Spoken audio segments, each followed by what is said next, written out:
Oui, alors bonjour, Jean Deschaines. Alors la contre-guitare viennoise, quelle est la nature même de cette bête? Alors il existe deux types, en fait, on va dire ça comme ça, deux types de contre-guitare, c'est-à-dire tout simplement contre-guitare à 13 cordes et contre-guitare à 15 cordes. À la fin, je montrerai de quoi ça a l'air, la contre-guitare à 15 cordes. De toute façon, il n'y a aucune vraiment différence sur le concept, la façon vraiment, la façon de jouer. Alors, une contre-guitare, c'est une guitare à laquelle on a ajouté progressivement dans l'histoire des cordes de basse pour donc extensionner évidemment le registre des basses. Évidemment, ça voulait être... la contre-guitare est utilisée comme un instrument rythmique dans un ensemble de musique dite, un ensemble dit Schrammel. Alors, par exemple, l'ensemble typique, enfin, début de l'ère Schrammel, on parle de deux violons accompagnés par une contre-guitare. Donc, c'était fait pour accompagner la musique, les musiques de danse, musique de café, les rythmiques de forme umpa, donc les rythmes de danse, les valses, les polkas, les marches, ainsi de suite. Et après ça, donc, interprété selon un style particulier. Donc, deux violons, une contre-guitare. La contre-guitare, à ce moment-là, est un instrument donc de soutien, comme je disais, rythmique, avec donc des basses. Tout simplement, on a besoin de basses qu'on alterne avec des accords. Alors, si on parle du manche conventionnel, le petit manche ici, c'est un manche à 6 cordes, c'est exactement la même chose qu'une guitare normale. Je fais les accords de la même façon. On peut avoir une approche de technique classique ou de technique populaire, mais ça demeure quand même essentiellement, c'est un manche de guitare populaire. Ce qui fait que ça devient une contre-guitare, c'est le second manche. On parle là, à ce moment-là de 7 ou 9 cordes de basse chromatique ouverte. Alors, une corde ne donnera qu'une seule note. Alors, par exemple, alors je descends chromatiquement du mi bémol à un contre-la. Alors, vous avez remarqué que donc, ces sons-là peuvent durer pour tout le temps. Alors, si on touche à deux cordes à la fois, accorder un demi-ton de différence, c'est évidemment la catastrophe. D'où on va dire, le petit défi lors de l'apprentissage de l'instrument, c'est qu'il faut bloquer les cordes. Avec donc la partie, latérale du pouce. Alors, c'est la plupart du temps, on joue les basses en alternance avec des accords.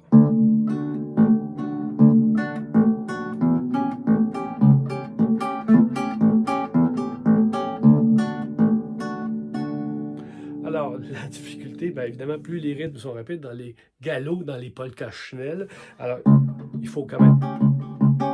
Sinon, encore là, l'accident chromatique arrive très rapidement. C'est la principale difficulté. Donc, je fais mes accords. Moi, j'étais surtout d'abord un guitariste pop qui a fait un petit peu de guitare classique. Alors voilà. Certaines petites spécificités. Moi, le premier maître que j'ai eu, Peter Hirschfeld, un Viennois, m'a donné certaines petites... m'a aidé au niveau des approches, c'est sûr. Par exemple, j'utilise le pouce pour certaines bases à certaines occasions, plutôt que, par exemple, si j'ai à jouer des accords de Fa, plutôt qu'être toujours embarré, ce qui devient fatigant pour la main, alors j'utilise ici mon pouce, un peu comme les guitaristes populaires. Pardon. Genre, mais c'est pas absolument indispensable. Voilà. C'est quelque chose qui est quand même assez particulier, c'est qu'on peut jouer quand même dans des tonalités assez capricieuses, dans des tonalités bémolisées, où j'ai quand même mes bases qui sont quand même très... alors mi bémol, si bémol, mi bémol, si bémol, par exemple, pour si vous êtes guitariste, vous allez comprendre que si j'ai des rythmes en alternance avec des... si je suis obligé d'aller chercher mon si bémol ici ou mon mi bémol ici, puis bon, alors ça facilite, on peut dire, le jeu dans certaines occasions. Et donc, je pense que c'est pas mal ça en ce qui concerne la contre-guitare. Je vous en montre une rapidement qui est à 15 cordes, tout simplement. Alors ça, c'est la première que j'ai acquise, celle qui est à celle qui est à ma gauche.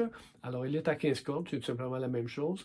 Et c'est une guitare, celle-là est une guitare sans nom, c'est la première que j'ai acquise. À cette époque-là, à ce moment-là, on ne faisait pas, donc j'ai acquis ça, moi, la première, 1991. La facture d'instruments était vraiment... on ne trouvait pas de contre-guitare. Alors, donc, j'avais acheté celle-là. Ensuite, j'en ai acheté une de beaucoup moins bonne qualité à 13 cordes pour en avoir au moins deux. Je suis au Québec, moi là, je suis au Canada. Alors, qu'est-ce que je fais? Ça ne se vendait pas dans les magasins de musique, là, des contre-guitares. Qu'est-ce que je fais? Puisque je suis un guitariste professionnel, s'il y a un problème avec mon instrument, voler, n'importe quoi. Et finalement, j'ai trouvé celle-ci, donc une Reisinger, à peu près 1895, donc de l'époque, enfin la fin des frères Schrammel comme tel. Alors oui, on joue donc de la musique de type Schrammel, la musique des frères Johann et Joseph Schrammel. Alors ça, on peut trouver de la documentation là-dessus. D'ailleurs, j'ai écrit un livre, c'est sur le site web, donc vous avez consulté pour écouter cette vidéo. C'est une musique qui se transmet oralement, mais pour certains, mais plutôt par partition. Donc, il existe du matériel de musique Schrammel et la lecture des accords et tout, c'est quand même relativement simple. Ça ressemble à des lectures d'accords de guitare classique. Hein. C'est pas plus compliqué que ça. C'est évidemment à cause du fait que les basses sont d'un assez grand registre. Par exemple, si on veut discriminer un La qui est à l'intérieur du petit manche avec un La grave, ben, tout simplement on va mettre une boule en dessous du La. Et de toute façon, ça change. On a souvent le choix, donc, on va dire, d'improviser la base qu'on va choisir. Donc, si j'ai un accord de La 7, ça n'a pas une grosse importance que je joue. Des fois, oui, mais pas d'emblée, là, pas absolument, que je joue la note à tel endroit. Donc, contre-guitare viennoise, on dit, donc, c'est une traduction libre de ma part de contre-guitare, donc avec un K. Alors voilà, donc, et maintenant, vous pouvez trouver des nouveaux facteurs de contre-guitare. Alors, il faudrait s'adresser à ce moment-là au Wiener Volksliedwerk. Donc, je vais mettre l'adresse donc à la fin de ce vidéo-là. Donc, ce sera un endroit. C'est l'Institut donc de recherche sur, en fait, oui, sur la musique folklorique viennoise. Alors, on refait les instruments Schrammel. Je disais tantôt 2 violons, une contre-guitare. Et les autres vidéos donc, vont vous montrer les autres instruments qui se sont greffés à un quatuor Schrammel, c'est-à-dire au trio Schrammel. Alors, quatuor, donc, avec les fameux 2 violons contre-guitare. Et c'est joint à ça, historiquement, une clarinette en sol, une toute petite clarinette. Tout ça ça a été remplacé, la petite clarinette, par l'accordéon chromatique. Donc, sur le même site, vous allez avoir quand même des instructions, des manières. Si vous êtes intéressé par ça, on part d'où? Alors, ça ne prend pas des leçons. Là, c'est plutôt peut-être au niveau du style. Le style, oui, c'est vrai, je pourrais en parler rapidement. Par exemple, on accompagne une valse à la Schrammel, une valse à la Strauss. Alors, une valse, c'est à 3 temps, puis ça peut simplement être assez ennuyant. Donc, quand je dis aux gens, moi je suis un flûtiste de formation, baccalauréat en flûte traversière baroque et maîtrise en flûte traversière moderne, qu'est-ce que je fais avec des... Ah, ça peut paraître étrange, mais on apprend quand on étudie ce type de musique-là que en fait, le contre-guitariste a des pouvoirs sur la rythmique incroyables. Alors, on dit toujours donc l'anticipation au 2e temps, retarder le 3e temps et des tempos qui peuvent être très très souples selon le caractère de la musique. Donc, ce que je viens de jouer tantôt pourrait se transformer en...